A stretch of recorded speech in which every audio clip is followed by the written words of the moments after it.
ओम नमो नारायणाय महाराज। जय Shri Ramakrishna.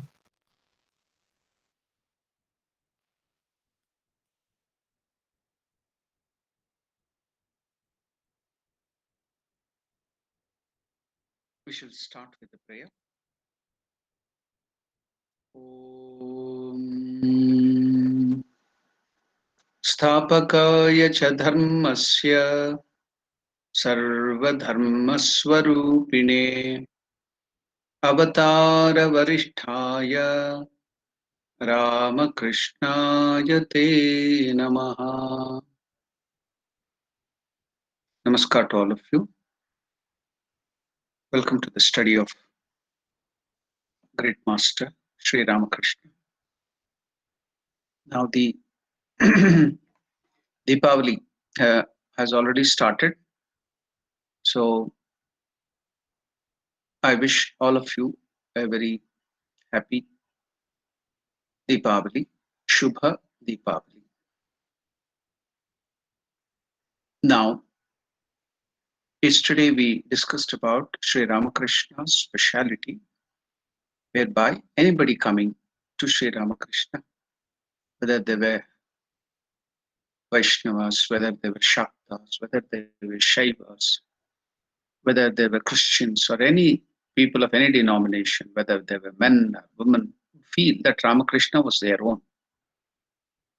So how could that happen? So we're discussing from the example of Patanjali Maharshi's Yoga Sutras. We will go back to that and continue with the same discussion. Sri Ramakrishna had for long concentrated on Sri Krishna with the assertion, I am a lady friend of Sri Krishna, a maid attending on the Divine Lord, and had come to perfection in this attitude. Was it because of this that whenever he willed, he could completely forget the feeling of being a male and assume that of a female? Patanjali Maharshi says that in his Yoga aphorisms, Yoga Sutras, if the idea of doing injury, that is himsa, not doing injury is ahimsa. If the idea of doing injury to others completely vanishes from your mind, that is, if you start practicing ahimsa in your words, actions, that is, deeds, and at your thought level for 12 continuous years without fail, then you will get the siddhi in ahimsa. That's what it is mentioned here. If the idea of doing injury to others completely vanishes from your mind, no one in the world, not even tigers and snake, the wild animals too, will injure you, not to speak of human beings. So I had given you the example of Lord Bhagavan Buddha, when a wild, not a wild, but a domesticated elephant which had lost control, it became mad. Temporarily, when they get some hormones, due to the impact of the hormones, they become wild and mad. Matta, unmatta. So they become uncontrollable. Then they start destroying everything. Nobody can control it. So such an elephant was coming on the street while Buddha was walking on the highway. People started fleeing, panicking that the elephant is rushing. Protect yourself, run away. Don't be seen by the elephant. But Lord Buddha, in his own majestic way, immersed in his self, was walking on the streets. People were telling Buddha to go away, run away. But Buddha, because he had practiced that ahimsa, so he was a siddha in ahimsa. So then the elephant came rushing. As soon as it saw Buddha, it came near him, stopped, looked at him, and sat down. And just like a domesticated cat or a dog, fell at his feet. So even the wild animals, anybody for that sake, the cruel human beings, thieves, the most cruel demons, will become very peaceful. Where such people who have practiced ahimsa for more than 12 years and perfected it, even the cruelest of animals or living beings become very peaceful. So that is the aphorism, Yoga Sutra, which describes about the greatness of ahimsa. And I also explained yesterday that it's not just only not eating the meat or doing something, because Swami Vivekananda also criticizes some of the people. They eat only on vegetarian things, like they may eat only grass, but they cheat the widows of their money.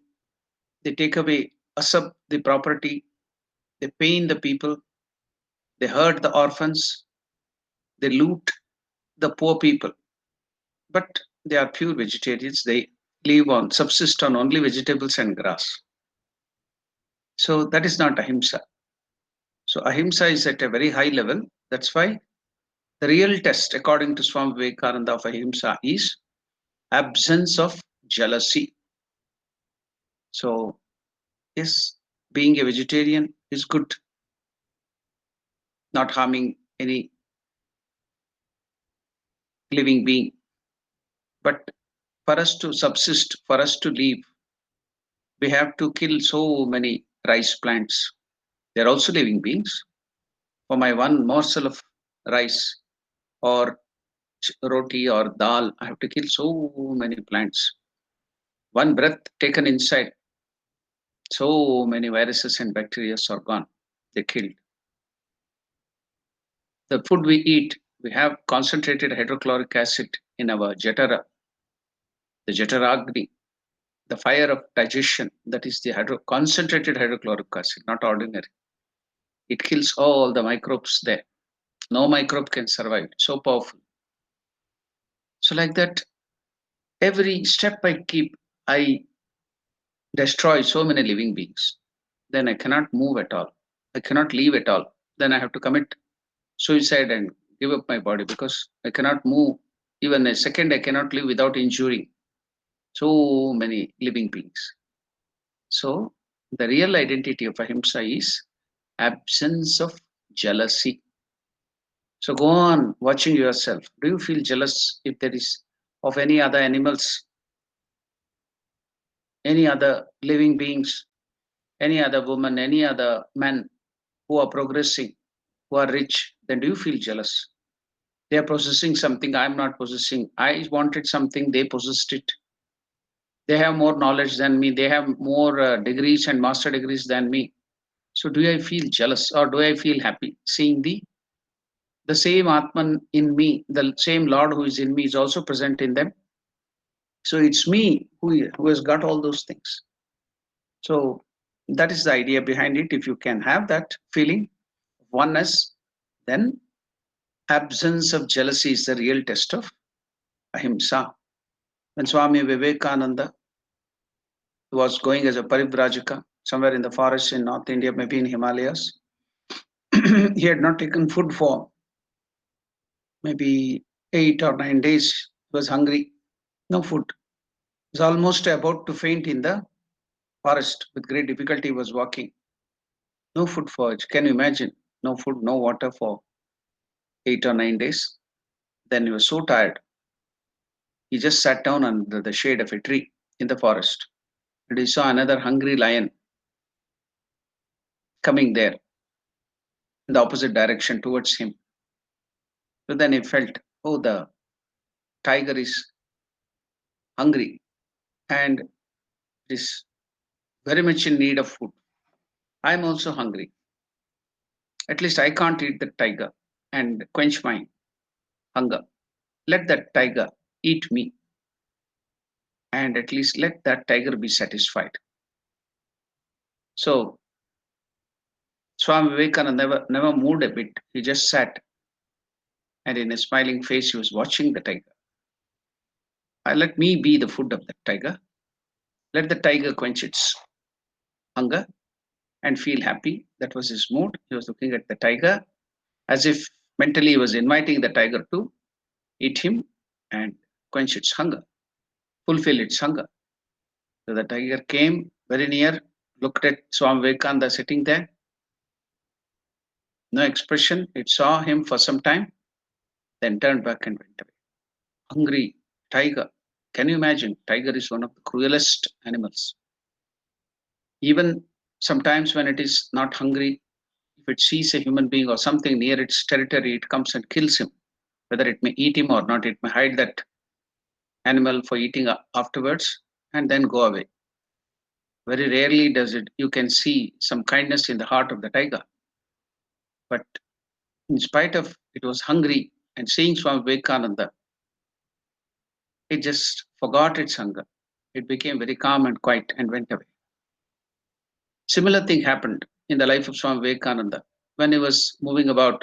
Don't know whether it was Europe or America. He was going in a farmland belonging to one of the lady devotees. So many women devotees and other men devotees, Westerners, they were moving about in the farm. So while they were moving in the farm on the path, the opposite direction, a very uncontrollable bull. Bull becomes very wild when it has some, what do you call, just like the elephant, the wild elephant, or the bull also becomes very wild. Then whatever it gets nearby any animal, it goes on goring it. So there was a very strong, very big bull coming from the other direction with fierce attitude, looking, uh, pushing and hitting and goring everything which was nearby. Then here there were so many lady devotees. What will happen if they see such thing? They start shouting and they can't run, they faint, or something will happen. Men may run away, but women panic very quickly. Then Vivekananda who was coming behind. He pushed all of them behind and he went forward to face the bull. And all were panicking. Some of the men were running away. Here was Vivekananda who pushed them all back. He went forward to face the bull. The bull came running, charging. Then at some distance, it stood, looked at Vivekananda, put its head down. Then it turned back and went away. Vivekananda was also staring at that bull. The bull also saw his eyes for some time. Then it shook his head and went away, turned back and went away. Then the lady devotees were questioning Vivekananda. Swamiji, what were you thinking at that time when the bull was charging at you? And it came and stood and started looking at you. You were also looking at it. What were the thoughts transpiring between you and the bull? And Swami Vivekananda, though it was of that strength, that ahimsa power he had, with his spiritual power, he could chase away that bull or made the bull to go away.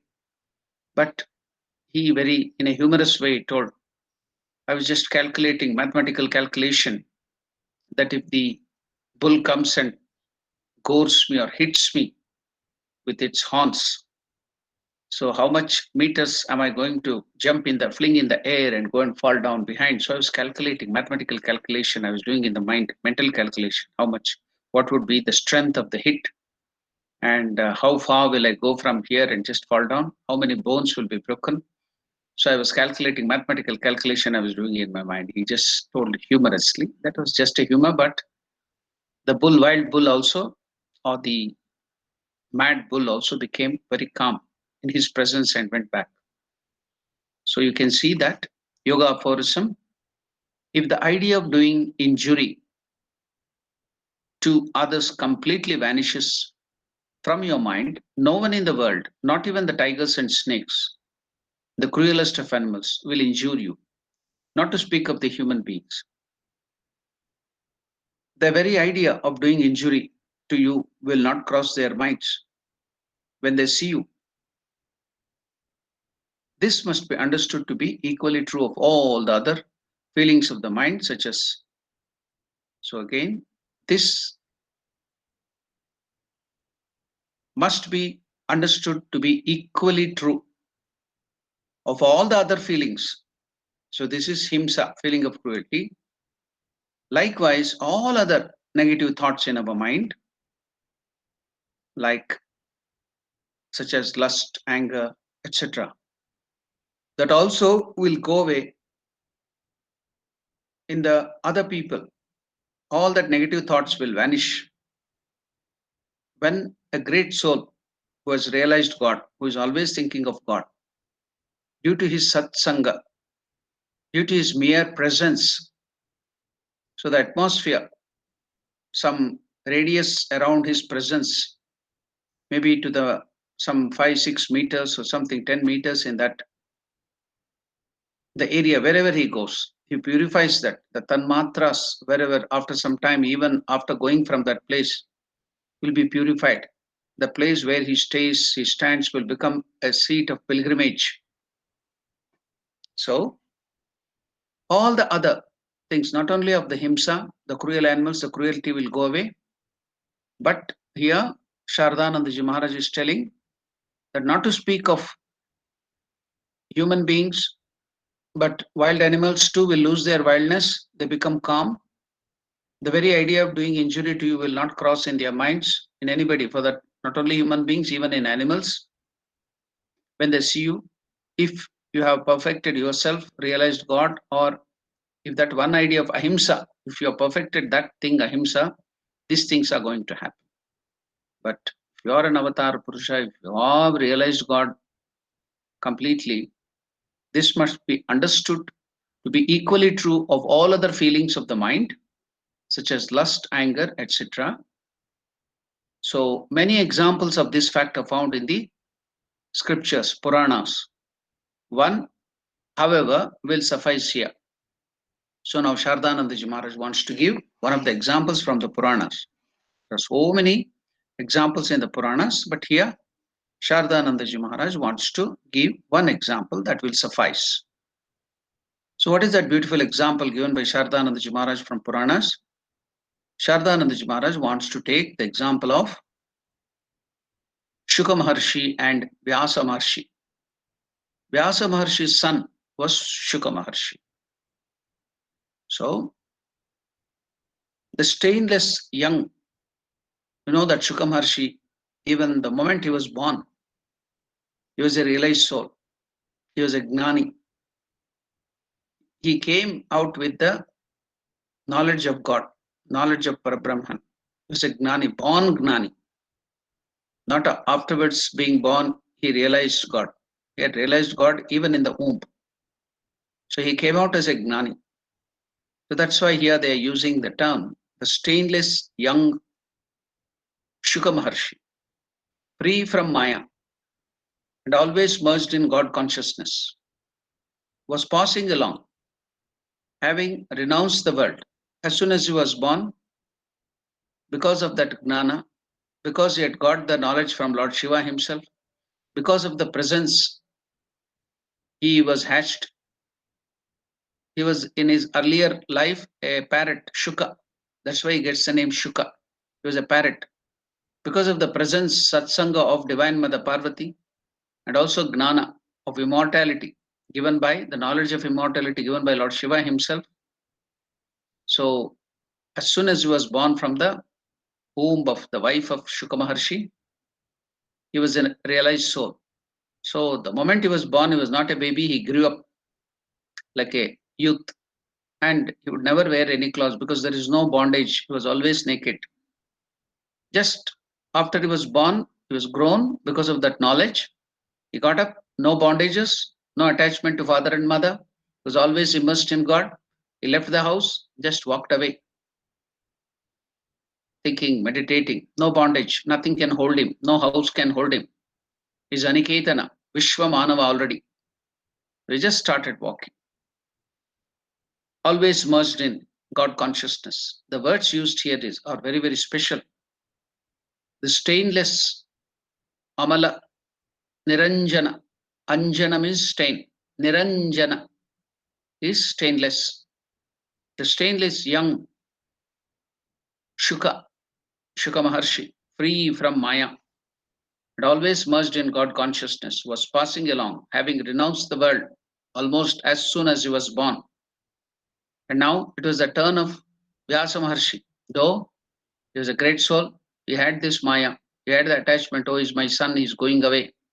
The position, he wanted the position of son, he wanted the son to stay with him. So Vyasa Maharshi, full of Maya, because he had that body consciousness. So he had that attachment towards his son. He followed Shuka. Oh, my dear son, don't go away. Where are you going? Don't leave your father and mother in the forest, in the kutir, and go away. Please come back. So the Maya is there in Shuka Vyasa Maharshi, but no Maya, no attachment, nothing in the heart of Shuka Maharshi. He is immersed in God consciousness, Parabrahma Swarupa, a realized soul. No Maya, no bondages can stop him. So while he just walked off from the kutira or from the hut of Shuka Maharshi, renouncing the world, but the father Vyasa Maharshi was attached. His old father Vyasa Maharshi, blinded by affection for his son, Vyamoha, attachment, raga, was running after Shuka Maharshi, crying. Where are you going, my son? Where are you going? Come back. Where are you going? So Shuka Maharshi never heard anything. He was not attached. He just was walking, just immersed in God conscious. He can't hear anything. And also naked, no attachment. Small boy. He had grown up, just walking. He was almost like a youth, maybe youth of 14 or 15. Because as soon as he was born, no body consciousness. He grew up, became a youth, was walking naked. Nothing can bind him. No cloth can stay on his on his body, just like Ramakrishna used to see. Most of the time, Ramakrishna couldn't wear any cloth because no bondages. Nothing can hold that. Atma Gnana, Parabrahma Gnana, all these are bondages. So the stainless young Shuka, free from Maya, was always merged in God consciousness, was passing along, having renounced the world. And Vyasa Maharshi, his old father, blinded by affection for his son, was running after him, crying, "Where are you going, my son? Where are you going?" On their way, they passed the celestial damsels, from the Devaloka, the angels, the dances, the beautiful damsels of the Devaloka, the celestial damsels, were at the time bathing in a lake after leaving their clothes on the bank. When this young, youthful Shuka Maharshi, naked, no body consciousness, only Atman, Parabrahma consciousness, when he walked by, he didn't even care to see at those damsels. Most beautiful damsels, they are bathing in the lake without their clothes on. And here is a youthful Shuka Maharshi, but no body consciousness, naked. And he is merged in Atman, Brahma consciousness. That's all, God consciousness. So no Maya, nothing to bind him. Will those beautiful damsels attract him? No. No bondage at all. No body consciousness. Where is the question of attraction? Is completely full. Purnamadaha, Purnamidam, Purna. So when he's full, will he be attracted by the smaller, petty, puny joys of this world? Attractions. So I think in the last Gita class, the 65th verse, we read about Ragadvesha Viyuktaistu Vishayan Indriyeshcharan Atmavashir Vidheyatma Prasadamadigachati. So giving up Raga Dvesha, attraction, attachment, and aversion, the realized soul, the Sita Pragna, will be moving about Charan, Atmavashir Vidheyatma. So Ragadvesha Viyuktaistu, giving up the attachment and aversion. Vishayan Indriyeshcharan, he will be moving about all the objects of senses, but he has his mind under perfect control, and the Indriyas will be obeying him. It will never go out, tempt him, put him into trouble.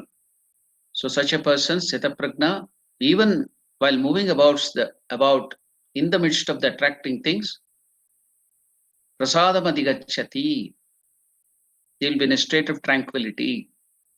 Nothing can disturb him. He will be always peaceful. See, Shuka Maharshi, no body consciousness, only Atman consciousness, moving about in the midst of the attractions, not at all bothered, no body consciousness.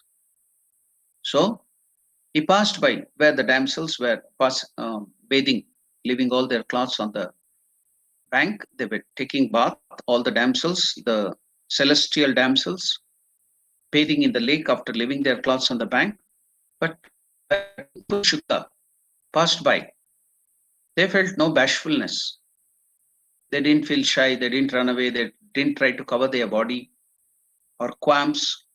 They felt no bashfulness or qualms in their mind when they saw the youthful Shuka naked walking there, and went on bathing as before.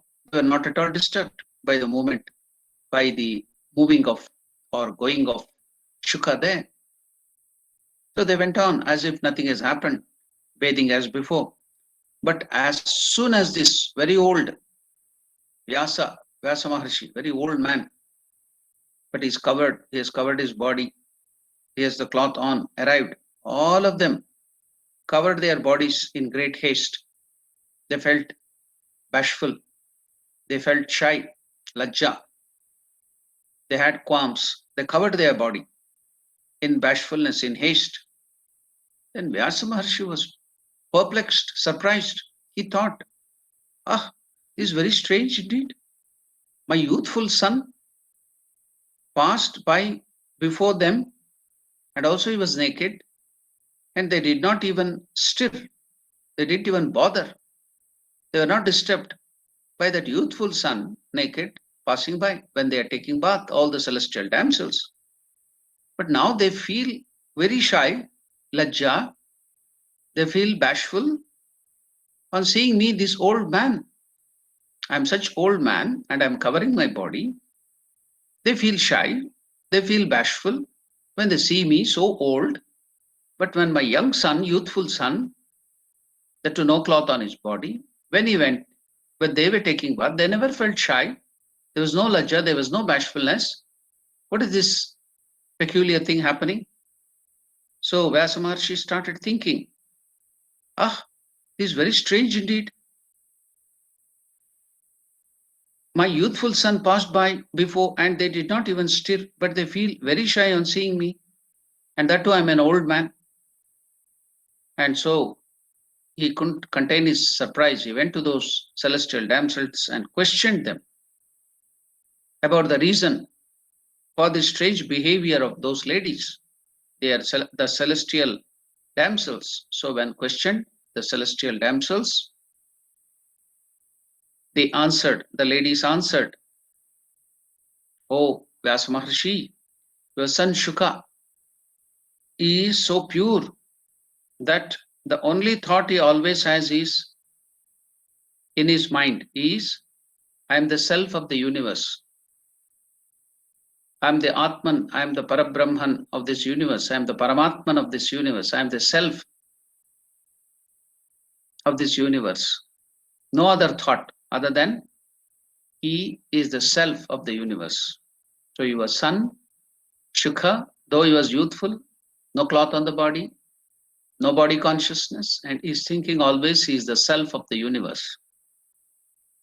He is not at all conscious whether he has a man's or woman's body. So this is the important point. Shuka Maharshi, because of the gnana, because of the knowledge of Atman or Parabrahman or Paramatman of God, he doesn't have the consciousness of the body, whether he has a body of a man, whether the body of a woman. He doesn't feel at all that he's a man or a woman or who he is. His only identification is in the Atman, the self of the universe. So the ladies, the damsels, the celestial damsels are telling Shuka is so pure, his mind is so pure that the only thought he always has in his mind is, I am the self of the universe, Atma Swarupa, identification with God. Nothing else. He is one with God always. His mind is always merged in Parabrahma Swarupa. I am the self of the universe, Atma Swarupa. Parabrahma Swarupaha. Aham Brahmasmi. So, he is not at all conscious whether he has a man's or woman's body. This was why lajja or shyness or bashfulness did not cross or arise in our mind. Though we were bathing, we were also naked in the lake. We are the celestial damsels. So no shyness or bashfulness, lajja, did not arise in our mind when we saw him. But you are old and you have been much acquainted with the gestures, postures, and glances of women and have extensively described their grace and beauty in your works. You do not, unlike your son Shuka, look upon men and women as the self, and neither will you ever have the capacity to do so now, because you are identified with the body. Your identification is not in the Atman, in the self or God, but your identification, you had this body consciousness. So because you had this body consciousness, because you were not merged in God consciousness or Atman, the self of the universe, That is why the idea of a male arose in our minds. It's corresponding. What we do, the world only reflects our mind. The world is nothing but a mirror. If we tell that, oh, we are not beautiful, the mirror is not showing me beautiful. No, whatever you are, the world reflects, that's all. It's a mirror, darpana. So likewise, his state of mind, because he had the body consciousness, not the Atman consciousness, could be felt by those ladies. You do not, unlike Shuka, the celestial damsels answered to Vyasa Maharshi, you do not, unlike Shuka, look upon men and women as self. You do not look upon yourself also as self, and also other men and women as self, and neither will you have ever the capacity to do so now. That is why the idea of male on seeing you arose, though you are very old, the idea of male arose in our minds and seeing you, and simultaneously shyness, bashfulness also arose in our mind. So it is your state of mind that makes the other people to respond. You may tell, see, we all may tell, oh, we are very peaceful. Outside you may be showing very beautiful gesture and decorum and decency, but within you are curbing, you are cursing, you are angry with that person. You need not express it in your face and action, but the feeling, thought is enough. They can feel it. The other person, because we are all connected to the universal mind, cosmic mind. So what is your thought? That's why always Ramakrishna and everywhere the scriptures are telling, thought, deed and action, they have to be one. Otherwise, we are called hypocrites, or if our thoughts is something, if our deeds are something, if our speech is something, then we are split personalities. Then we have the hypocrisy. So always Ramakrishna is to tell, make your thought and action and your words one and the same. In Bengali, he used to tell, mon, muk, ak kora. Mon means mind. Muk, your words and deeds. Ak kora. Ak means one. It should be one. And also he used to tell there should be no deception in the inner chamber of your heart. Ramakrishna used to repeatedly tell there should be no deception in the inner chamber of your heart. Can you deceive yourself? No. Your mind knows, your conscience knows what you are thinking, what is your inner thoughts. So that's what you can see. Those ladies, those celestial damsels are telling Shuka Maharshi, no, Vyasa Maharshi, you do not, unlike Shuka, look upon men and women as the self, and neither will you have ever the capacity to do so. That is why the idea of male arose in our minds on seeing you, and simultaneously shyness also arose. So taking up this example from the Purana, Sharadanandaji Maharaj is explaining now, this very idea comes up in our minds in connection with Sri Ramakrishna. Because Sri Ramakrishna had realized the Paramatma Swarupa, Parabrahma Swarupa. He himself was Avatara, the Narayana. But now he has taken the human form and realized God in all the different paths. And also he stayed in that Nirvikalpa Samadhi for 6 months continuously. So always, and Divine Mother always had asked him, commanded him to stay in Bhavamukha, where he will be in touch with both the Parabrahma Swarupa, the Turiya state, and also this world, this transmigratory existence, the created world, manifested world, the Jagrat Avastha, and also the Turiya Avastha. He will be in both. He will be on the threshold, he will be touching it. Whenever you want, you can touch the Parabrahma Swarupa. Whenever you want, you can come to the world. So he's in Bhavamukha, no idea of body consciousness. So now, that is the reason why many people who used to come to Sri Ramakrishna, they could feel peace, and they would feel Ramakrishna is ours, our own, whether it's a Christian, whether it's a Muslim, whether it's a Shaiva, Shakta denomination, even people who don't believe in God. The moment they used to come to Sri Ramakrishna, they could feel that he's our own. Why? Because he's always established in Atman consciousness or consciousness. The when I am the self of the universe, then where is the question of separation? Every living being feels that I am one with him, because you are also feeling one with every living being. So where is the question of difference? It's one and the same. That's why this very idea came up in our mind. In connection with Sri Ramakrishna, the Master, his illumining self-knowledge, his God consciousness, Parabrahma consciousness, his illumining self-knowledge and his vision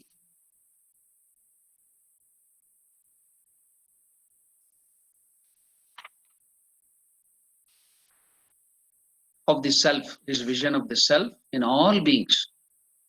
He is not only identifying himself with the Parabrahma, the universal consciousness of the self, but also is seeing in all the other living beings his own self, Atmaswarupa, the Lord, in all the other beings, both male and female.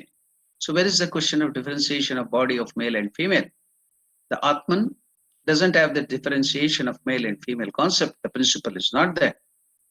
The minds of all near him, the minds of all near him at such a high level of spiritual relation that the ideas such as I am a man, this is a woman, etc., all that feeling would not usually cross their minds as long as they were with Sri Ramakrishna. That is why, like men, women also felt no shyness or bashfulness in the presence of Sri Ramakrishna. That is not at all, that is not all. That vision of the self in them, in the company of Sri Ramakrishna, became so deep-rooted. The vision of the self, they forgot that they were either male or female body, especially now Shardananda Maharaj is speaking about the female members. So they would feel that they forgot that feeling that they were female. They got the identification that they were Atman, Parabrahma, God themselves.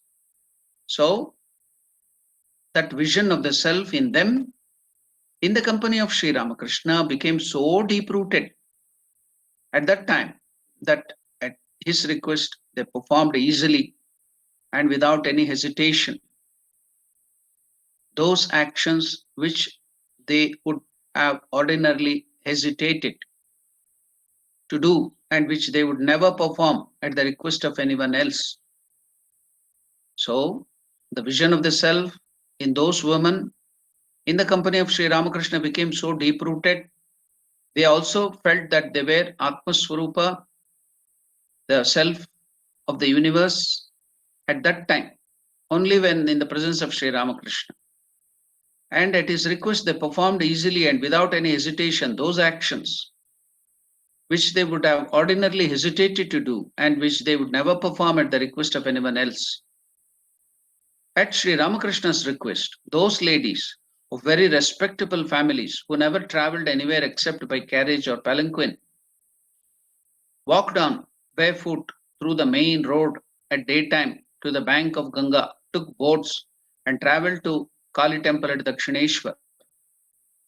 Even their own family members would not allow them to go out of the house.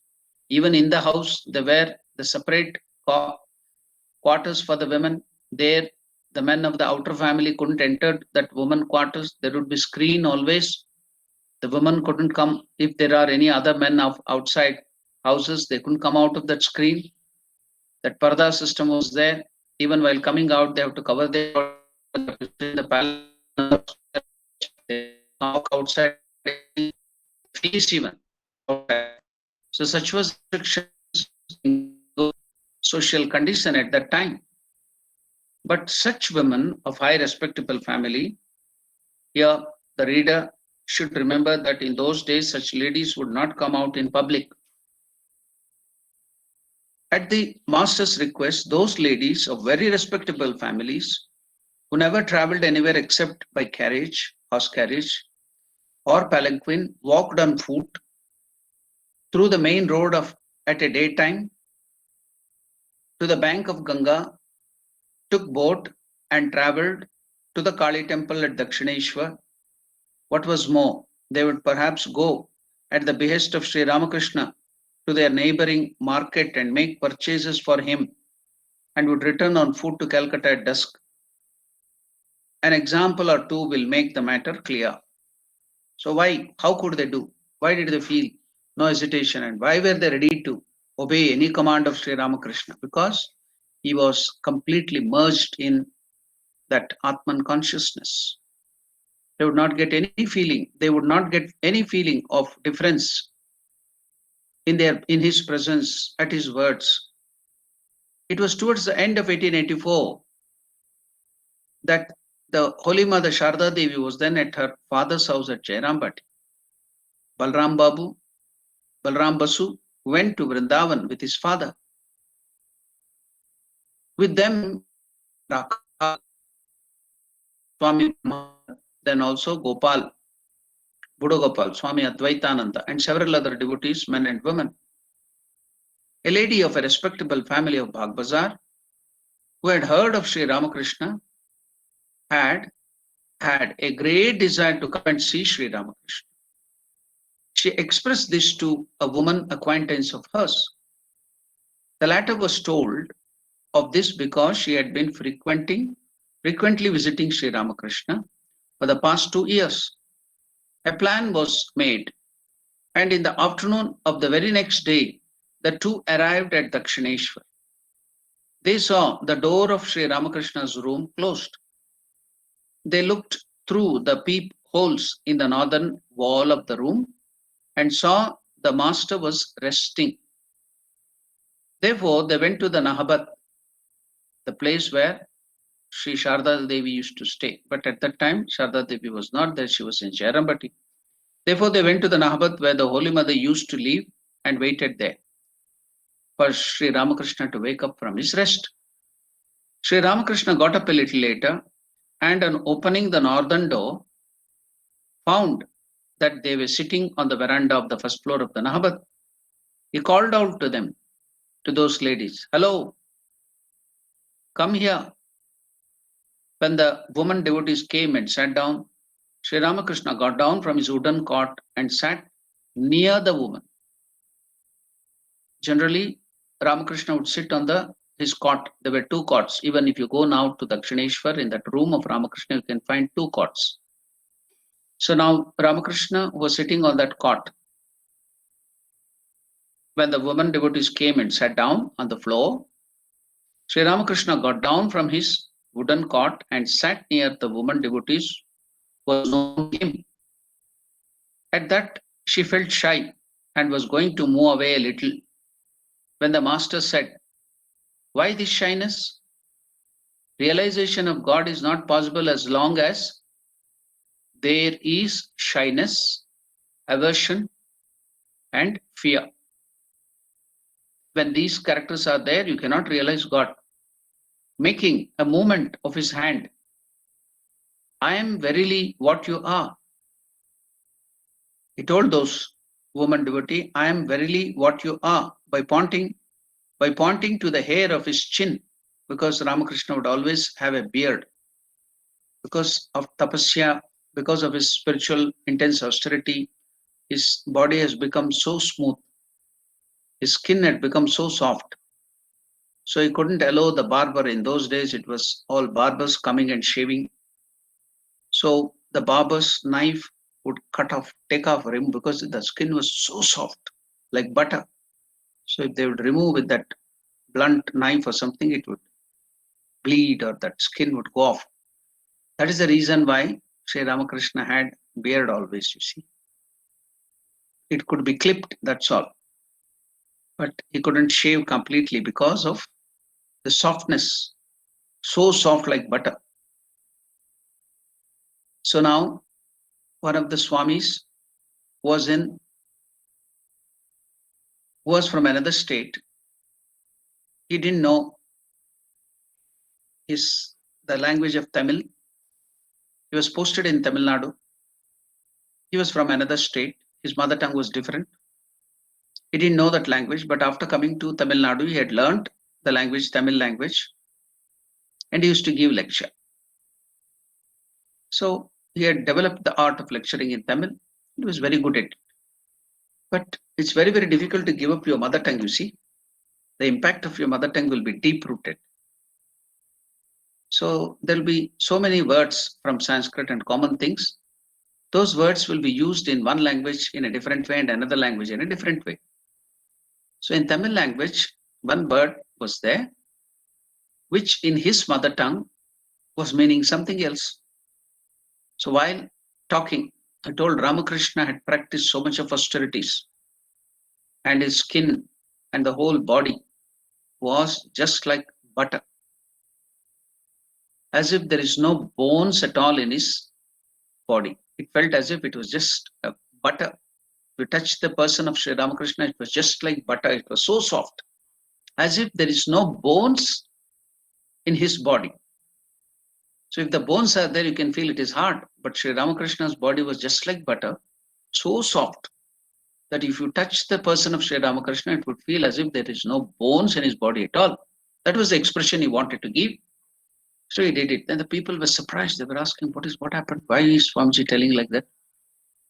So he used the word in Tamil. What was the word? Mule. There is no mule in his body at all. In Tamil, mule means brains.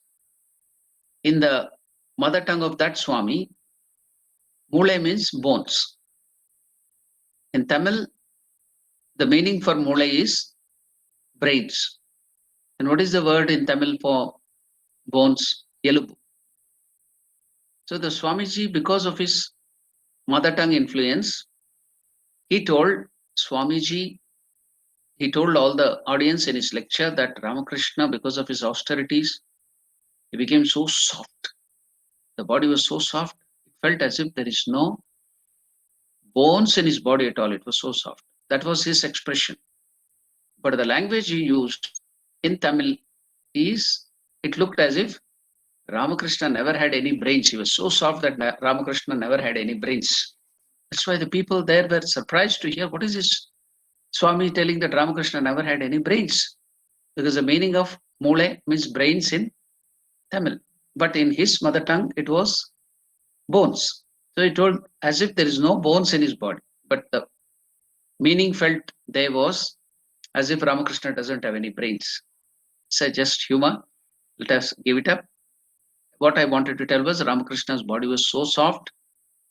The skin was so soft that if the barber used to shave the beard and mustache, then the skin would go away. It was very soft, like butter, as if no bones.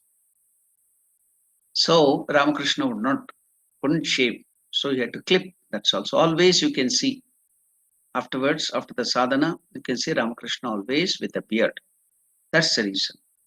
So here, now, when the lady tried to move away from Sri Ramakrishna when he sat nearby, making a movement of his hand, I am verily what you are, by pointing to the hairs of his chin, that beard, Ramakrishna always having the beard, chin, you feel shy because these are there. That is, I have a beard and you think I'm a man. It's not so. Whatever existing here is beyond that male and female principle. Whatever which is existing inside me, Sri Ramakrishna is telling, it is beyond the male and female principle. So seeing this beard on my chin, you feel that I'm a male and you're getting that feeling of shyness. No. Whatever exists here is beyond the male and female principle. Why is this shyness? Is asking that lady. Realization of God is not possible as long as there is the shyness, aversion, and fear are there. Making a movement of his hand, Sri Ramakrishna told, I am verily what you are. I am the same Paramatma Swarupa, what is there in your heart, within you. Then pointing to the hairs of his chin, but you feel shy because of this beard. You think that I'm a male? No, it is not so. Saying so, he started immediately a conversation on God and gave them various instructions on God. The woman devotees also forgot the distinction between man and woman. They put questions and listened to answers without any hesitation whatever. When they took leave after a long conversation, Sri Ramakrishna said, "Come once a week here. In the beginning, visits should be more frequent." Again, finding that they were poor, they couldn't afford money. Again, finding that those people were poor, though belonging to respectable families, and thinking they could not always get carriage hire, Sri Ramakrishna added, 3 or 4 of you could join and take a boat while you come and walk to Varahanagar, Baranagar, and share a carriage there while you return home. It is needless to say that women devotees acted accordingly since then. So, another woman devotee said to us one day, there was nice sar. What is meant by sar in Bengali? Sweet cream they had prepared in the shop of Bhola. There was a very famous sweetmeat shop, a sweet shop which was owned by Bhola. So Bhola means it's the name of Shiva, Bhola. So that owner's name was Bhola. So in that sweet shop, he used to prepare very good sweets, and this one, sar, the sweet cream, in that shop of Bhola was very famous, the famous sweet maker. As we knew that Sri Ramakrishna liked this sweet cream, sar, we purchased a big piece of that sar. 5 of us together then hired a boat and arrived at Dakshineshwar without prior notice. But we were informed that Sri Ramakrishna had got to Calcutta. We were at a loss to know what to do. There was Brother Ramlal there. On being asked which place in Calcutta Sri Ramakrishna had gone, he said that Sri Ramakrishna had gone to A's mother house, maybe Annapurna's mother house or something like that. There, they would not repeat or tell the name of the particular woman. Out of respect, they will tell she's the wife of such and such a person, or daughter, son of such and such a person, mother of such and such a person. So when they used to show the respect. So here it is used. Ramakrishna has gone to the house of A's mother. I know that house. It is near my father's house. Will you go? Come, let us go. All the women devotees decided. One of the, in the group, the woman devotee who had bought that sweets, told that it is near my father's house. I know it. Shall we go there? Come, let us go. What is good of waiting here? All agreed. We handed over the sweets to Brother Ramlal and went away saying, please give it to Master when he comes back. We had already dismissed the boat, so we started on foot. So the boat had gone already, so they started walking. But such was his will that hardly had we covered the foot distance to Alam Bazar when an empty carriage returning to Calcutta was available. We hired the carriage and reached Shampukur. There was fresh trouble awaiting us. A's mother could not find out the regarded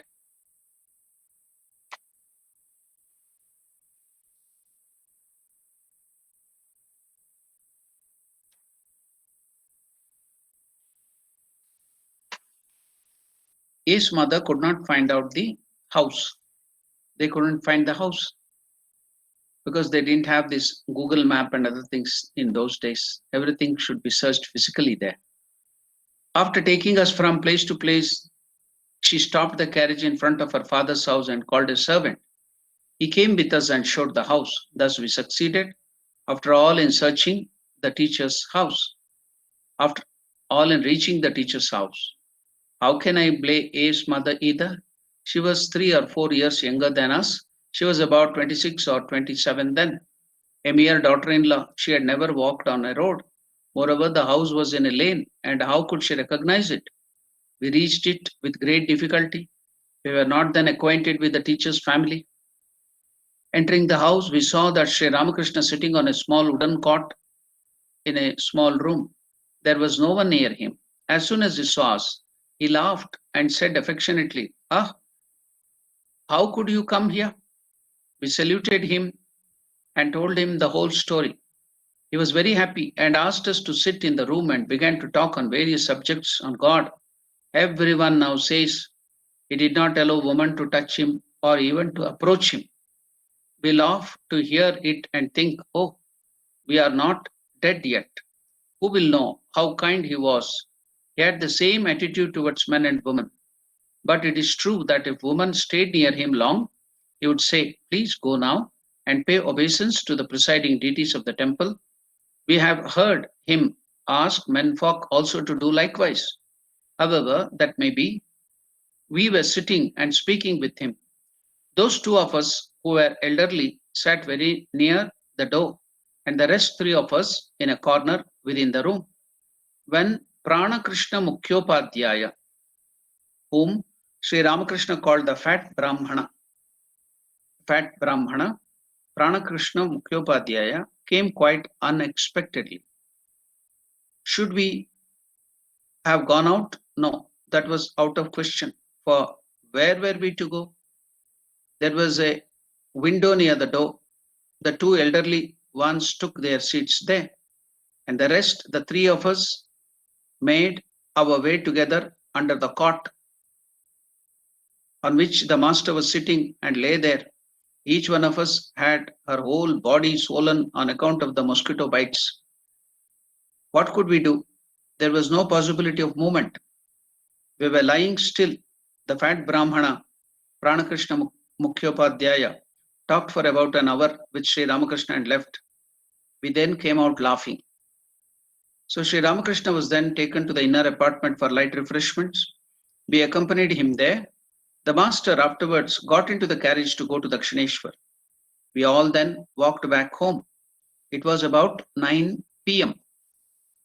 The next day we went to Dakshineshwar again. As soon as we were there, Sri Ramakrishna came near and said, "Ah, I took almost all your sweets. There is only a little left over." The sar they had bought from the Bolas family had given that to Ram Kumar to be given to Ramakrishna. Now Sri Ramakrishna is telling the next day when these ladies went to Dakshineshwar again, as soon as we were there, Sri Ramakrishna came near and said, "Ah, I took almost all your sweet. There is only a little left over. There was no illness or anything of the kind. Only the stomach was just a little heavy." I was surprised to be told so. Nothing suited his delicate stomach. When the smallest thing would create indigestion in the stomach of Ramakrishna, nothing suited his delicate stomach, and fancy he had taken the whole piece, very big amount of sweet, the sar, and that too it is very thick milk. Then I heard that he took it while in the state of divine semi-consciousness. I was told that the master had taken his food at the house of the teacher there too. He had taken the food. In spite of that, after coming back, he had eaten the whole sweet, which was large in quantity, so which could cause indigestion. But even he was in a state of divine semi-consciousness.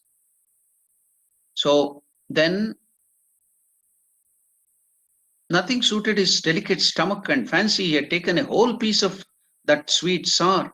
Then I heard that he took it while in a state of divine semi-consciousness. I was told that Sri Ramakrishna had taken his food at the house of the teacher and had come to Dakshineshwar at 10:30 p.m. Shortly after his arrival, he got into ecstasy, and he himself, Ramlal, didn't tell anything about that sweet. Sri Ramakrishna got into ecstasy and said to Ramlal, "I'm very hungry. Give me whatever there is in the room." Being so ordered, Brother Ramlal bought the piece of sar and placed it before Sri Ramakrishna, who ate up almost the whole of it.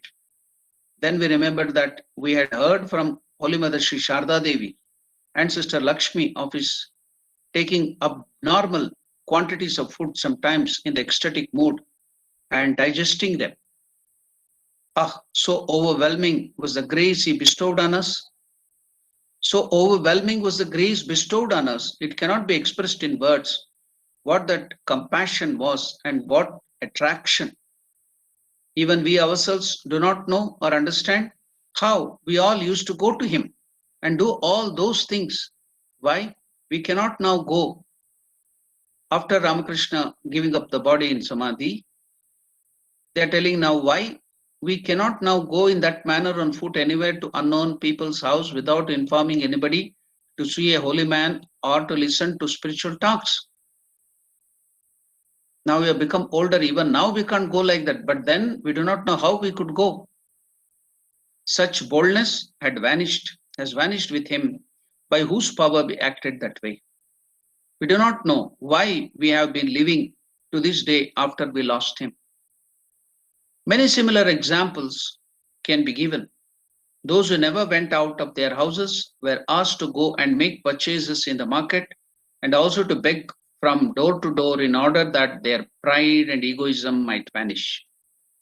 Ramakrishna would send his young disciples to go and beg food. Why? You know that sannyasis and brahmacharis and the students in the olden days in the universities, they had to compulsorily go and beg. They had to live on begging. The society, the householders had to maintain them. Say they couldn't earn, they were just given to studies. So the only thing they used to get food is by begging. So here Ramakrishna would send his young disciples to beg. Why? Why in olden days it was a practice that all the students, brahmacharis, and the sannyasis also were supposed to beg from door to door? The reason is that their pride and egoism might vanish. To remove the pride and egoism, this was a practice for the student from their childhood. They had to beg. The first begging was with the mother. Bhavati vikshandehi. They used to consider every mother, grihini of the house as mother, Annapurneshwari Ma. And when they go to the house, they have to beg. Bhavati, that is the feminine gender. Bhavati vikshandehi. If it is a male, we have to tell Bhavan. But because it is Annapurneshwari, we are asking Bhavati vikshandehi. Oh mother, give me alms, food. Oh Mother Annapurneshwari. So all the women are to be addressed as Mother Annapurneshwari. So everyone had to beg, all the students had to beg, because even though they were rich, he may be from the family of the king, he may be directly the son of a king, but they had to stay in the Gurukula. He may be the Avatara himself, the emperor's son. So in the Gurukula, everyone is equal. So all of them had to go to begging. Even the son of a king had to go to the begging. Why? Because that is a way they removed the egoism, the pride from them. From the student's life, they will remove this egoism and pride by this begging. So here, all those people were made to go and beg from door to door, and they would obey. All from the rich families, respectable families, just Ramakrishna's commanded. They would go and beg from house to house. They would not feel any bashfulness or shy, because Ramakrishna had commanded them. They were taken by Sri Ramakrishna to religious fair in Panihati and brought back after they had witnessed it. And they also did all this and more, unhesitatingly and with great delight. It does not seem to be a small matter when we think deeply over it. The idea which arises in the minds of all from the knowledge of difference of rank, sex, etc., and which restrain one's behavior, had been for the time being washed away by the waves of spiritual consciousness. Everyone saw the perfect ideal of his or her own spiritual mood. Everyone coming to Sri Ramakrishna could feel, could have the ideal.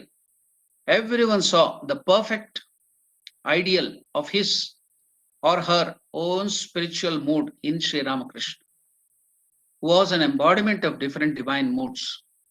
Men bowed down their heads to the perfect manifestation of manliness in him, and women, finding in him the fullest manifestation of the noble womanly moods, regarded him as dearer than the dearest, and cast away all hesitation in moving with him.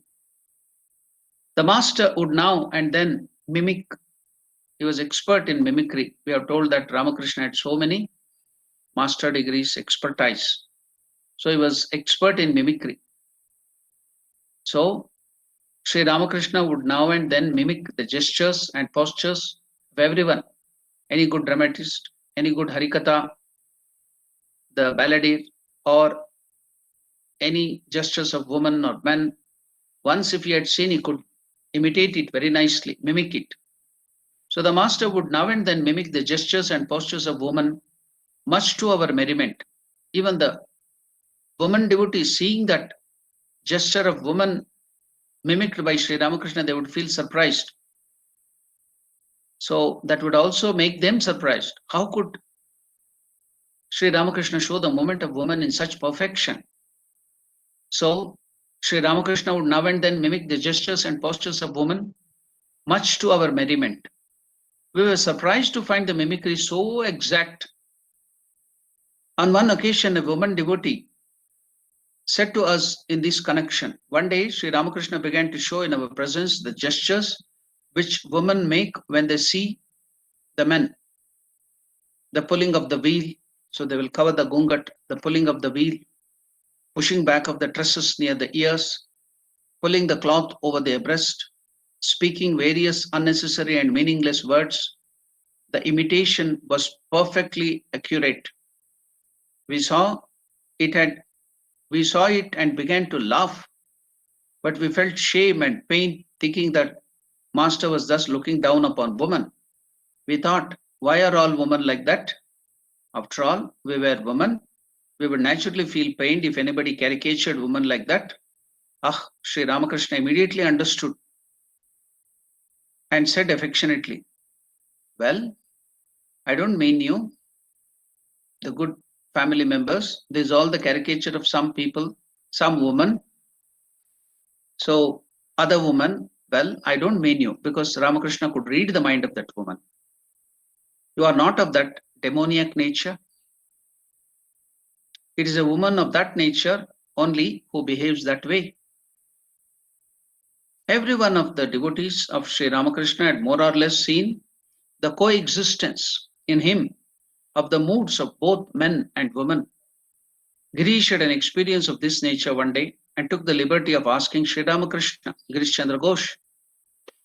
One day he had that experience and he took the liberty of asking Sri Ramakrishna this question, Sir, Mahashai, are you a man or a woman?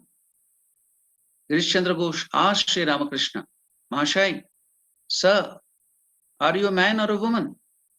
The master laughed and said in answer, I do not know. Because he identified himself with Paramatma Swarupa.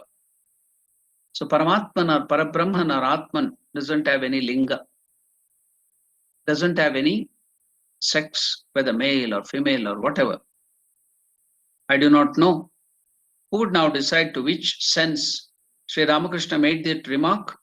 Whether in the sense of man of self-knowledge who, identifying himself with the Atman, maintains that he is neither male nor female or beyond that, or in the sense that he found in himself a harmonious blending of both,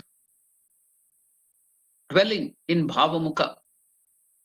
Sri Ramakrishna became an embodiment of all moods and could therefore know exactly the mental state of all men and women and appear to each in one of his or her sex. He himself expressed this to some of us. A highly devoted woman devotee told us that the mother of Swami Premananda. So that woman, a highly devoted woman devotee, that is mother of Premananda, told us that Sri Ramakrishna said to her one day, I know the nature of man by a mere look. I can know the nature of a man by a mere look. I know who is good and who is bad, who is of noble descent and who is not, who is man of knowledge and who is one of devotion, who will realize God and who will not realize God. All these things I can know the moment I see a person, but I do not speak it out. Lest they should feel pained. I don't want to hurt anybody. The moment I see them, I can know everything of them. But I don't speak because lest I should hurt them. I don't want to hurt anybody. as he was all along dwelling in Bhavamukha, the whole of the universe always, nay, every moment appeared to him to be composed of nothing but ideas. So everything is idea, bhava. He felt as if all things, men and women, cows and horses, wood and earth, were rising and merging as different aggregates of ideas in the universal mind. And through those covering of ideas, the infinite indivisible ether, akash of existence, consciousness was manifesting itself in various degrees. Here less, there more, while in some other places the wheel seemed to be so dense that its manifestation appeared to be non-existent. Again, the immaculate son of the blissful mother of the universe that he was, Sri Ramakrishna found himself on the point of merging in her for good, realizing through samadhi the bodiless state of absolute bliss after the voluntary offering of everything belonging to him, the body, the mind, the mental functions and all, at her lotus feet. But reaching that point, he came to know that Divine Mother willed otherwise.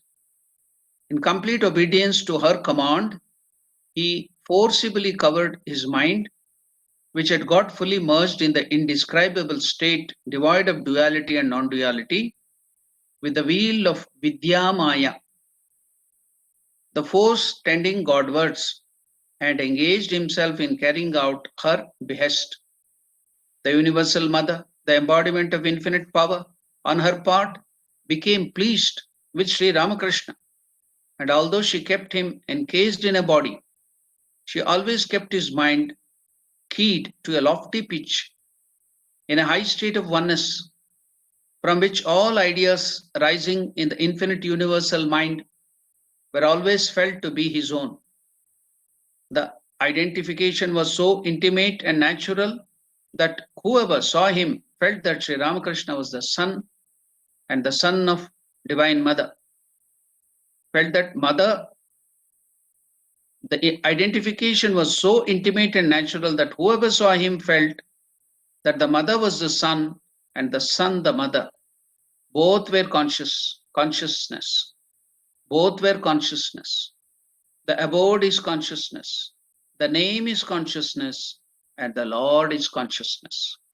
We have said as much as we could now, O reader. Sharadananda Maharaj is telling, we have said as much as we could now, O reader, reflect and know who Sri Ramakrishna is, this embodiment of infinite mood he is. The embodiment of infinite mood he is. Now you try and decide. We have tried to describe. We cannot completely make you comprehend it. You decide now who Sri Ramakrishna is, whether he is a man, is a woman, is a saint, is an ordinary man of devotion, bhakta, a yogi, a gnani, a realized soul, a avatara, or Parabrahma himself, Satchitananda. You yourself decide. So there are some things which have to be understood here in the last part of it. We will go through that again, because very many beautiful things in a complex manner has been put in. So we will go back to that again, revise it a little, so that so many good things are mentioned, not only of Sri Ramakrishna, but of the higher state. So that is to be noted and understood. So we will go back again, read it, understand it slowly, and then we will enjoy that aspect of Sri Ramakrishna and also of the Parabrahma Swarupa. So here, Sharadananda Maharaj is telling, dwelling in Bhavamukha. Divine Mother had asked Sri Ramakrishna to dwell in Bhavamukha after he merged in Samadhi, that is, always remaining in Parabrahma Swarupa, the highest Godhead, in Samadhi, the highest state of yoga, for more than 6 months. He wanted to merge himself in Parabrahma, become one, and give up this body, because the body will drop off when it merges. But Divine Mother commanded him. Divine Mother had so many other works to do from that body. So she commanded Ramakrishna Master to dwell in Bhavamukha, the state where you can merge in Parabrahma, the Lord, anytime. You can see this world anytime, both touching both of them on the threshold. That's why the Bhavamukha. The Master, after the command of Divine Mother, became an embodiment of all moods, all the moods, all the bhavas, all the ideas, because this whole created world is nothing but ideas. After that, it take concrete form. First, it is idea. So when David Humphrey, the chemist, Swami Vivekananda tells, while he was showing the experiment of laughing gas to his students in his chemistry lab, he would make them inhale, and he would also inhale that laughing gas, nitrous oxide, and automatically, without any reason, you will start laughing. That's why it's called laughing gas, nitrous oxide. So while showing that experiment, by mistake, he inhaled more instead of a little less to show it as experiment. More of the laughing gas went to his nose. He inhaled more. Then he stood in, because his mind was pure, he was a scientist. So he went to a higher state. He lost all outer consciousness because of inhaling that laughing gas, nitrous oxide. He went into a deeper state. And in that, he stood in that state, oblivious of all the surroundings for a long time. He stood there, closing his eyes. Everything is lost. Outer world is lost. He saw the whole world as ideas. Everywhere, the whole world was seen as ideas, only ideas. He had the vision that the whole world was ideas. It is true. The yogis have that vision. Here, Sri Ramakrishna is also having. You can see it now. So when he was in this, he became an embodiment of all the moods while staying in Bhavamukha, all the moods, all the ideas, and could therefore know exactly the mental states of all the men and women, what is their feeling in their heart, and appear to each one of his or her as their own particular man or woman, or to that dominion or group, whichever, he would feel as their own. Why? Because he was in Bhava Samadhi. He was the king of, he was the embodiment of all moods, all ideas. So whoever used to come feel that he is their own. Why? Because he could understand their mood, their bhava, their own ideas, and merge in that. Sri Ramakrishna himself expressed this to us, some of us. A highly devoted woman devotee, that is the mother of Premananda, told us that Sri Ramakrishna said to her one day, I know the nature of a man. I know the nature of a man by a mere look. I know the nature of a man or woman or anybody. By just mere look, I can understand. Why? I am in Bhavamukha. I am in touch with both the things. So anything happening in their mind, I can easily see. So by a mere look, I can understand any person. I know who is good and who is bad, who is of noble descent and who is not, who is a man of knowledge and who is one of devotion. What is his tendency? And who will realize God in this life and who will not realize God in this life. All these things I just can know the moment I see that person. But I do not speak it out. I do not tell them, because lest they should feel pained. So Ramakrishna had that. You can see the ahimsa to the highest extent. The truth can be spoken out. You can speak the truth. But because it will pain others, they will not speak the truth. You need not tell a lie, but you need not speak the truth if it pains others.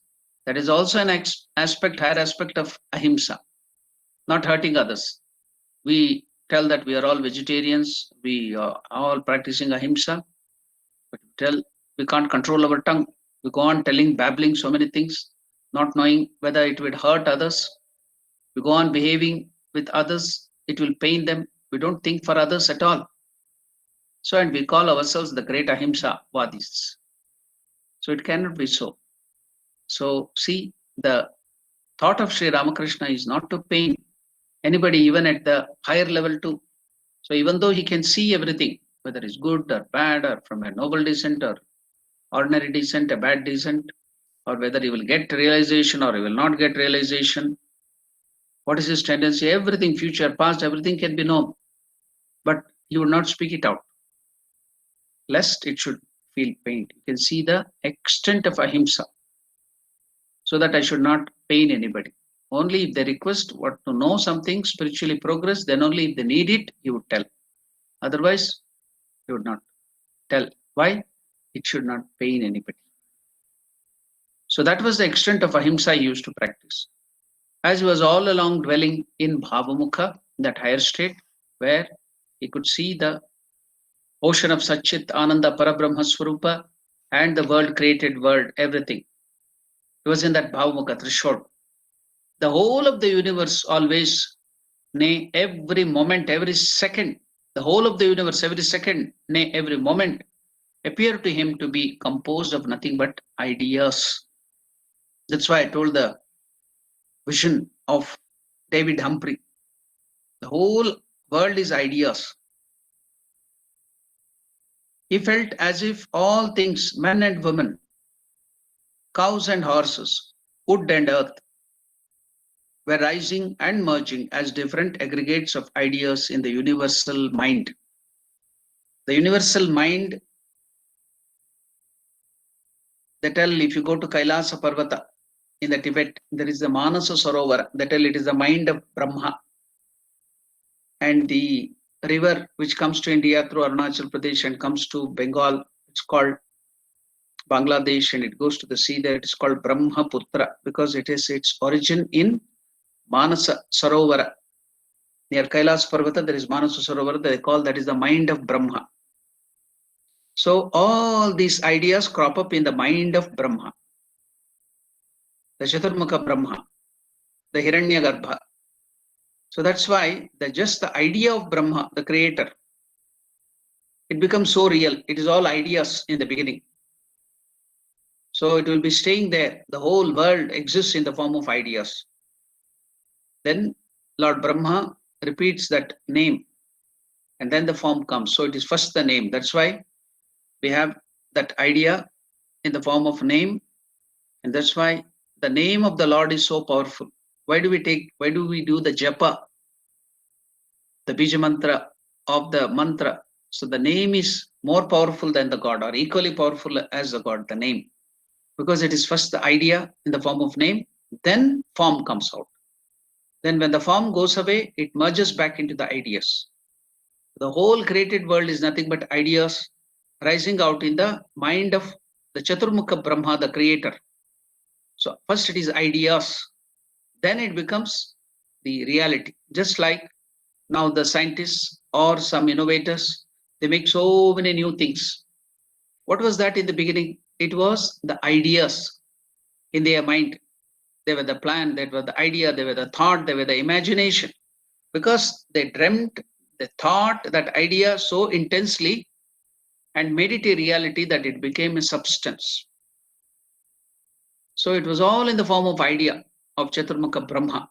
All these ideas, the whole world is creation of that through the ideas. And another example can be given of this idea. Suppose now, olden days they were using the pot, mud pot, clay pot.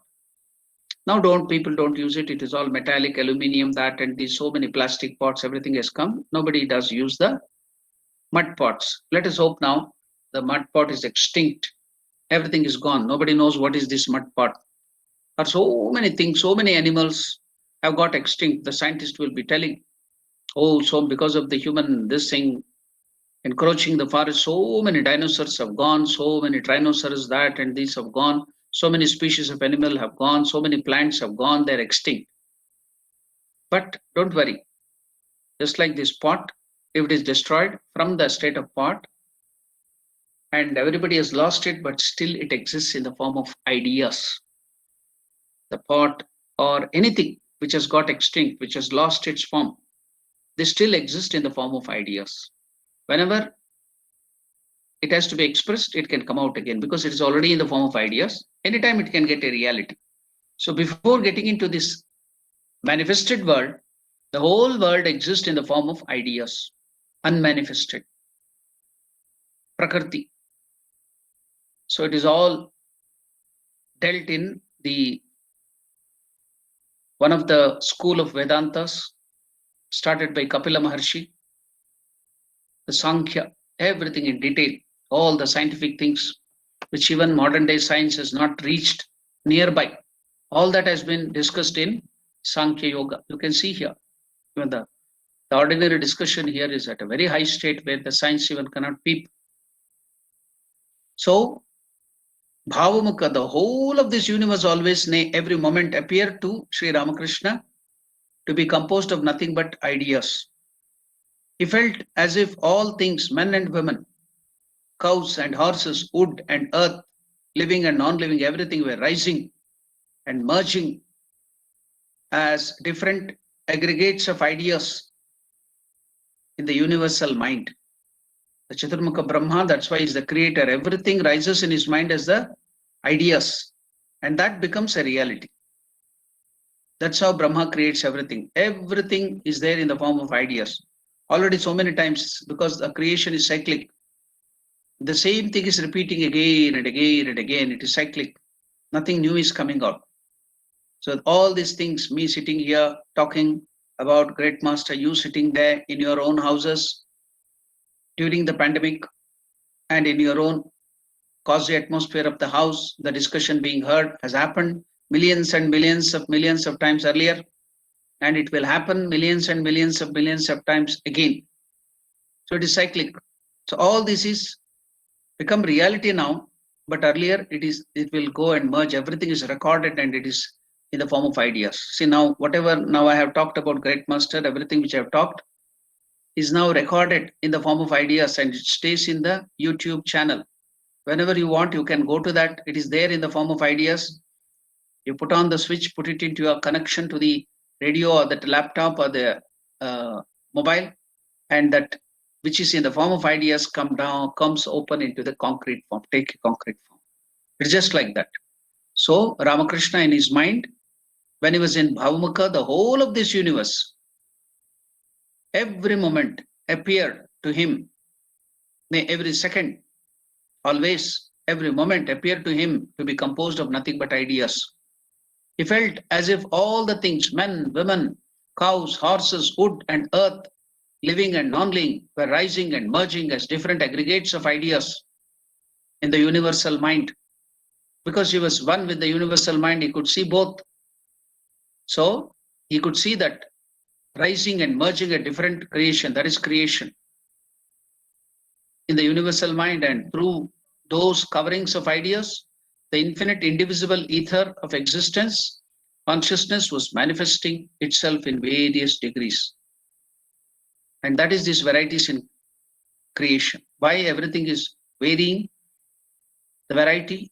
Because through the covering of ideas, the infinite indivisible ether, that is one, and the one alone of existence conscious, was manifesting itself in various degrees, manifesting.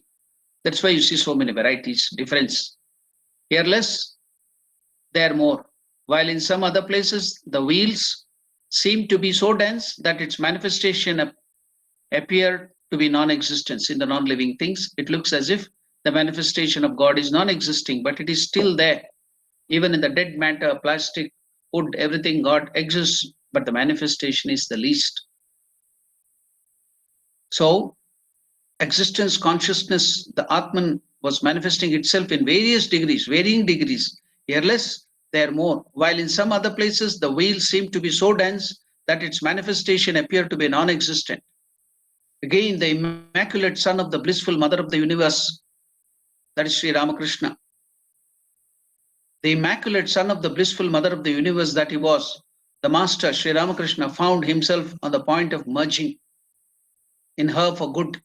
While he was having that consciousness of Parabrahma Swarupa in deep Samadhi for 6 months, he wanted to merge in that universal consciousness.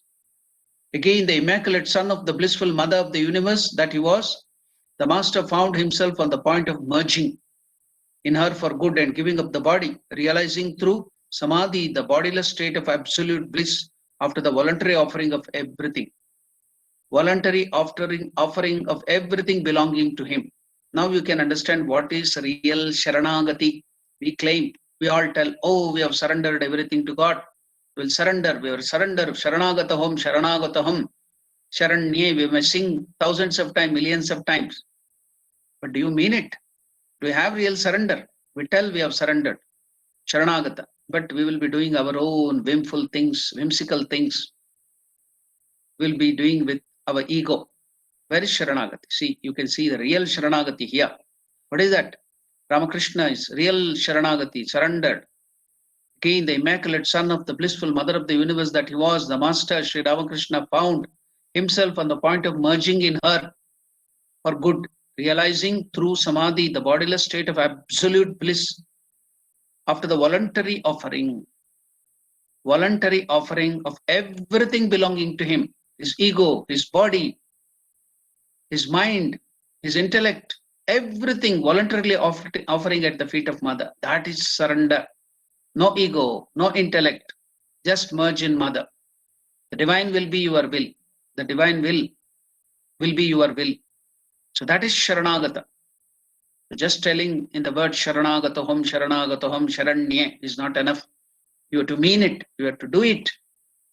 So the immaculate son of blissful mother of the universe that he was, the master found himself on the point of merging in her for good, realizing through samadhi the bodiless state of absolute bliss after the voluntary offering of everything belonging to him, the body, the mind, the mental functions too and all.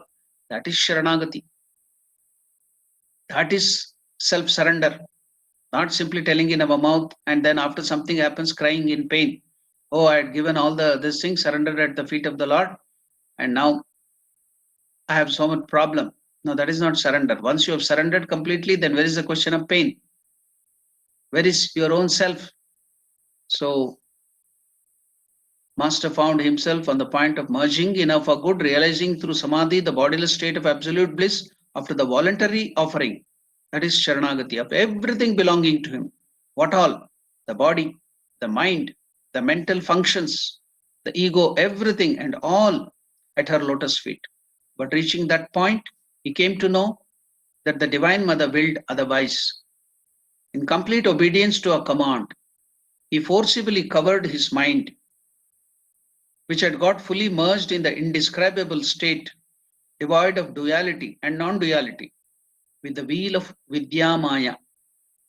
What is Vidya Maya? The force tending Godwards, and engaged himself in carrying out her behest, doing the work of Divine Mother in this earth.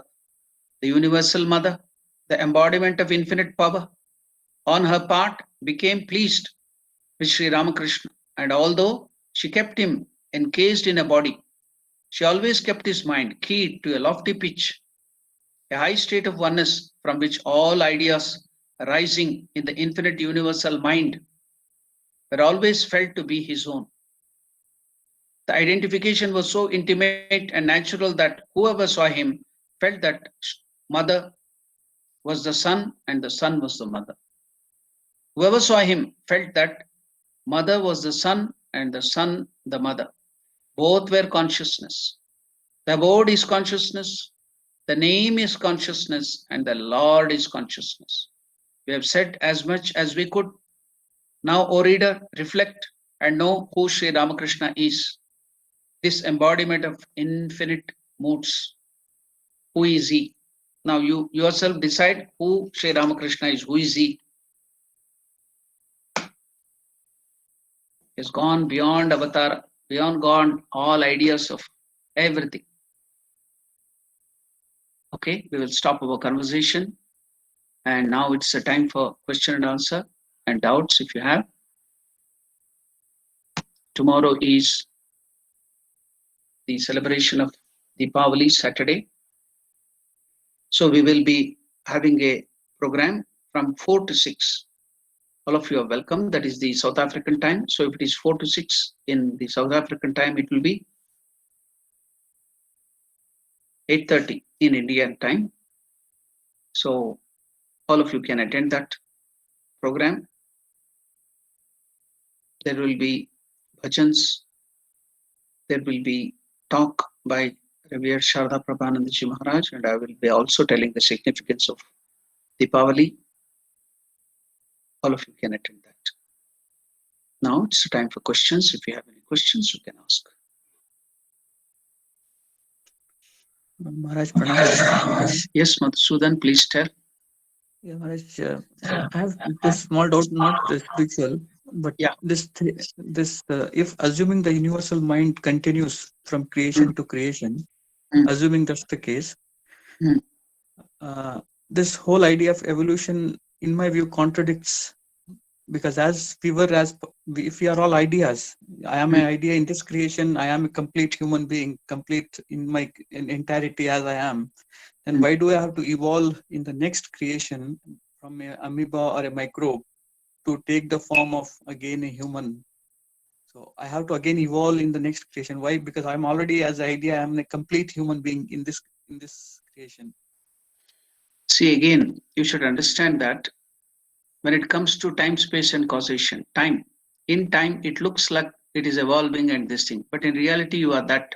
There'll be no difference, there'll be no change in the consciousness. It's only the changes in the screen. The example, beautiful example given by Swami Vivekananda in Complete Works is there is a screen, wide screen, and the other side of the people are, on the other side of the screen, many people are sitting. Now there is only one small hole in the screen.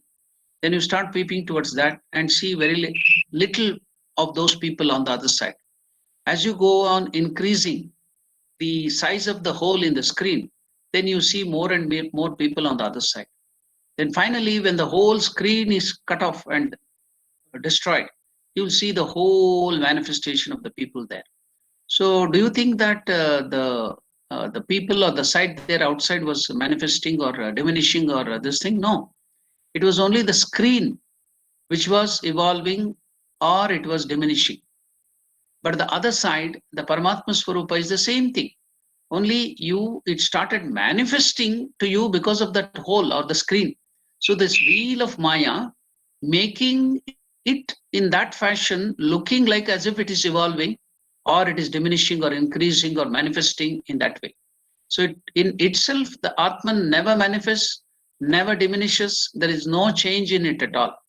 It's only in the Maya or in the wheel of ignorance, there will be less and low and high. And that also in the thing of time, space, and causation, which is Maya. So it doesn't affect any way. You are the same person. Only you will be dreaming for some time as if you have become, when you are dreaming state every day, see, you will be creating your own dream, isn't it? In the dream state, you dream about something.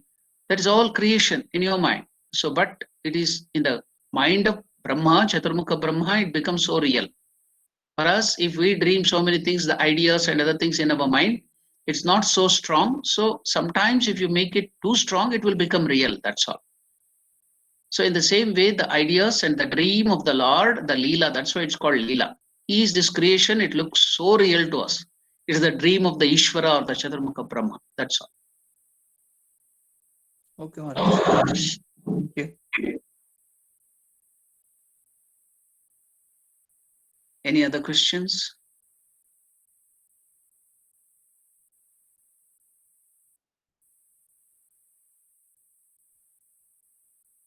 If there are no questions, yeah. Om, Pavan. Tomorrow's Deepavali function, so it will be broadcasted on YouTube or somewhere else. No, same thing. YouTube. We are doing like Durga Puja. We did the Durga Puja broadcasting. Okay. We did the what you call the Krishna Janmashtami. So like that, the same way, Ganesha Puja also was broadcast on the YouTube channel. We'll be doing the same. Okay. The same link of the YouTube. Yeah. Okay. Just wanted to confirm the platform. Yes. Okay, Pawan. That's good. Thank you.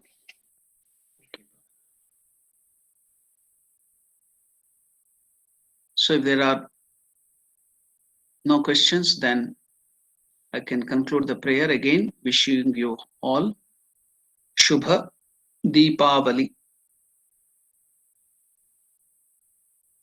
Om Priyatam Pundarikakshah Sarvayagneshwaro Harihi Tasmin Tushte Jagat Tushtam Prenite Prenitam Jagat Harihi Om Tatsat Shri Ramakrishna Pranamastu.